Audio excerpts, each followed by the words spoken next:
Welcome everyone to the second episode of Languages of Limited Diffusion Conversations. I'm super excited to be here today with Bindiya Jha, who is a Nepali freelance interpreter in both medical, legal settings. She also manages interpreting programs at UMass and Found in Translations. And today we're going to talk about a really important topic that I don't think gets enough traction, which is what to do when there is no language equivalent for a particular phrase or word. It's a challenge that all interpreters face from time to time, and some interpreters might face more than others. And so how do you respond in those situations? How do you prepare? It can be very challenging when you find yourself in that situation. So Bindiya, welcome to the show. We're so glad to have you here. Yeah, thank you for inviting me. I'm happy to be here. Excellent. Well, first off, Bindiya, let's get started to kind of address the topic at a larger level. Why is it that interpreters that interpret for languages of limited diffusion, or LLD is the acronym that we use, why is it that they might encounter some unique challenges that interpreters of more common languages may not face as much? So when we talk about interpreters for common languages, the words that they use, the medical terminology may be very commonly available in their language. One of the major challenges, like you mentioned earlier, for LLD speakers or LLD interpreters are there's a medical word where there's not like word-to-word equivalent. Yes, you can understand the concept of that, and you can use few words to explain that, but word to word is very hard to come by for a lot of words. And I just like to take a step back and explain why, especially in Nepal. When people started learning about medicine, it was an imported discipline. Doctors, the initial doctors, they didn't study in Nepal. They went out to other countries, English-speaking countries mainly, to become doctors. And when they came back, they started practicing medicine in the country. The new medical colleges opened. What they did was they adopted the English medium curriculum. So a lot of the words, like, the doctors just learned in English, started using in English. And as the medical science developed, like, new technology aided the medical science, like new kinds of scans came in, new kind of medication, treatment methods came in. It was just adopted and in the process, the words were adopted as well. So in a lot of the times, Gotcha. like no one really thought about, okay, like, this is the English word for this is like, for example, like, when someone brought the MRI technology into the country, they started calling it MRI. No one paused to think about, okay, what should we call MRI in Nepali? So as medical interpreters in US, like, when we are serving Nepali speaking population here in a foreign land, we never learned what MRI was in Mhm. Nepali. It was always called MRI because it was an imported technology and it was imported word together with the technology. But we do have an understanding that MRI is a kind of scan that uses magnetic field. But again, we don't have a word for a word, and that's the challenge that a lot of interpreters face. And um, the the side challenge is you don't really find equivalent in glossaries or dictionaries, and Right. sometimes even when you find a word for word, it's so technical, so complicated that it really does not serve the purpose of the communication. There might be a word, but then if you were to use that technical word or whatever the dictionary came up with, um, it's not commonly used at all, even within the interpreter circle, that uh, it just destroys the communication in some way. Yeah. Because as interpreters, we go for the meaning, not for literal word to Right. word, and we end up landing there if we do that. So. Right. And I think that's an important distinction for all new interpreters, especially that might be listening today, is that our goal is to get to the closest meaning possible. So that may mean that you have to go around the literal word for word translation to get there, right? And I think that can be a real challenge, especially for new interpreters, because you want to get every word right, and sometimes there's not that word. You have a specific example that maybe you've encountered as you've been out as a freelance Nepali interpreter, something where you encountered a challenge and you were kind of scratching your head on how to handle that? Yes, and it's a very simple one, and we use it at every single visit. And this was something I was like, oh my God, how do I even handle this? And the word is refill. Like in all appointments, your doctor's going to tell your patient, you have 6 refills. Go and refill your medication. And like when you really like try to explain refill, like it's a concept, like it's like you go to a pharmacy, you show an empty bottle, say you are done with the medication, it gets filled again. So it's not a word for us, it's more or less a concept of refilling your medication. And there might be a word for and there might be a word for fill, like that's how refill is Yeah. constructed. But then if you use that, then it's really not going to make sense for the patients, make sense in that triadic encounter. So I was like, okay, how do I even handle this? And it gets used so often, so I decided to uh, explain it. And then at the same time, like some of the providers where I did not say that long of a sentence, why are you talking paragraphs? And I was very self-conscious, and I need to find a quicker, more efficient way of saying refill without losing the essence of the word, but at the same time not running into the risk of talking paragraphs. So where is that balance? Right. And I came up with like few terms that signified refill, and it's not talking paragraphs, but at the same time it's not word for a word, but like 4 words for a word, but like it really did not interfere with the communication or the provider's trust in you as an interpreter.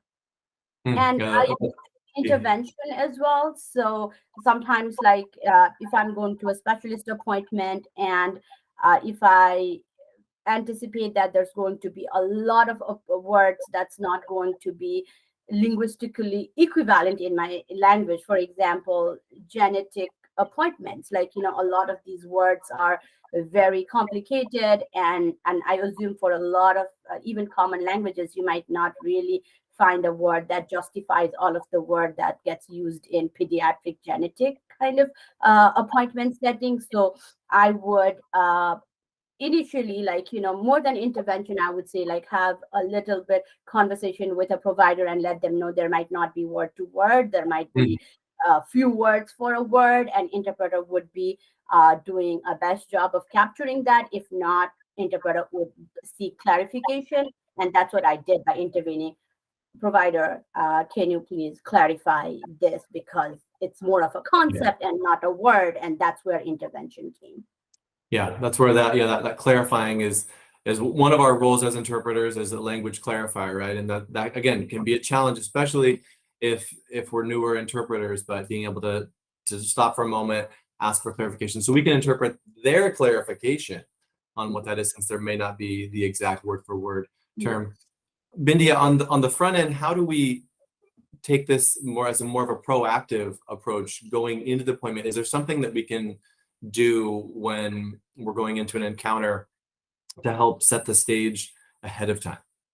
Pre-session is really important. I know it does not happen all the time. Sometimes like you are just ushered into the room and everything is fast, fast, fast, especially in the community health center setting where most of us work, or a busy hospital or ER. But then you can always sneak in that quick thing in your introduction. If a lengthy pre-session is not possible, I would say if there's an opportunity for a pre-session, have a pre-session and tell the provider that your language is a language of a lesser diffusion, and a lot of like medical vocabulary may not be word for word in your language. if a pre-session is not possible, then even in your introduction, you can say interpreter would raise hand, like, use this signal Mhm. for pause or clarification, and that may include instances where a word for word is not available in my language. So it really does not add a whole lot to your introduction, but it still does the job, like, when you are in that fast-paced setting. Yeah.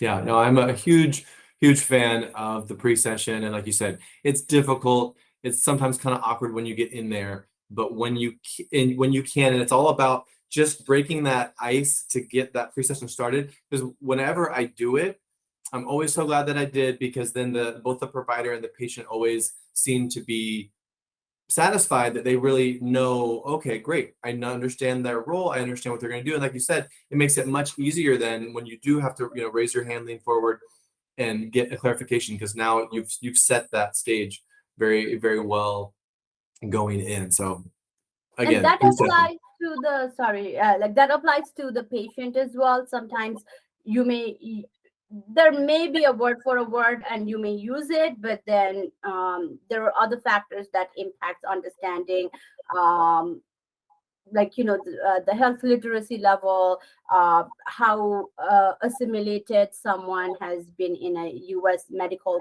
Yeah. culture, like, when you even use the terms as insurance, copay, like, these become a concept, and then sometimes, like, you may have worked out a word that works for Yeah. you, but then patient, that word may still be very new to the patient, uh, given they are new to the system. So you can also Right. tell patients in your introduction that if I use a word that's not making sense, and if you're hearing it for the first time, feel free to raise your hand and ask for clarification what it is. So Yeah, that's so key. And what about resources for interpreters, where they're not just isolated on their own trying to figure out and maneuver these challenging words.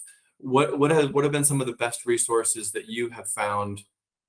And do you also go to any particular groups, like Facebook groups, WhatsApp groups, things like that, to really to kind of workshop and troubleshoot challenging words?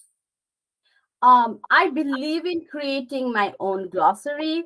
Rather than trying to find a word in Nepali, my first step is always to have a good, solid understanding of that word in English. Because most likely, if it's a English word, complicated word that you are encountering, I Google and I put that word and say define, and then, or put that word and say meaning, and then it will give me a good, like, meaning for that Mhm. word. And I was like, Yeah. okay, now I know, like, in what context that is used. Is it like a word used during a diagnostic method or used during a treatment? Is it a name of the illness? Like, is it the symptom? Right. Like, when I have that kind of like contextual knowledge of where that word could be used, then it becomes so much easier to come up with an equivalent Nepali version.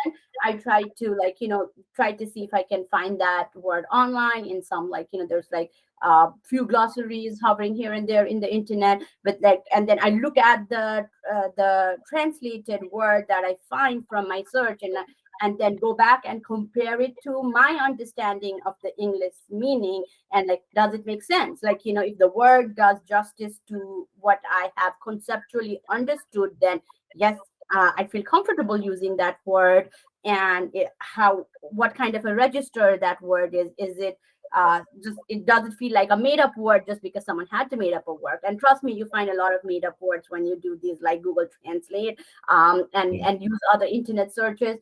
If not, then based on my meaning, I come up with 3 to 4 word that captures the essence of that word, and I put that in my glossary. So going forward, I'm always using that. That means every time someone says MRI, like, going back to my Right. example, I'm using the same 4 words. I'm not saying completely different thing, like whatever I feel like explaining every single Right. time. No, I mean, yes, it's 4 words for MRI, but every time I try to consistently use the same 4 words, because that makes me faster. That's now part of my glossary.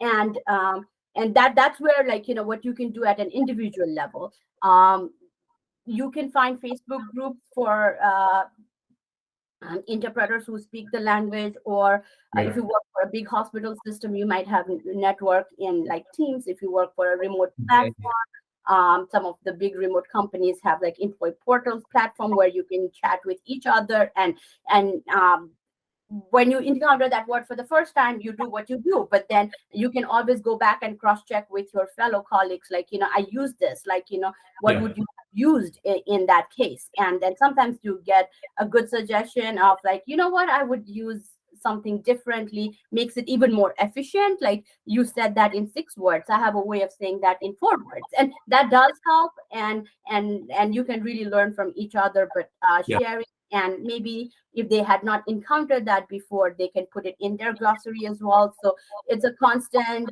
work of updating what you have versus trying to find find a ready-made thing from the market, because that may not work at all times.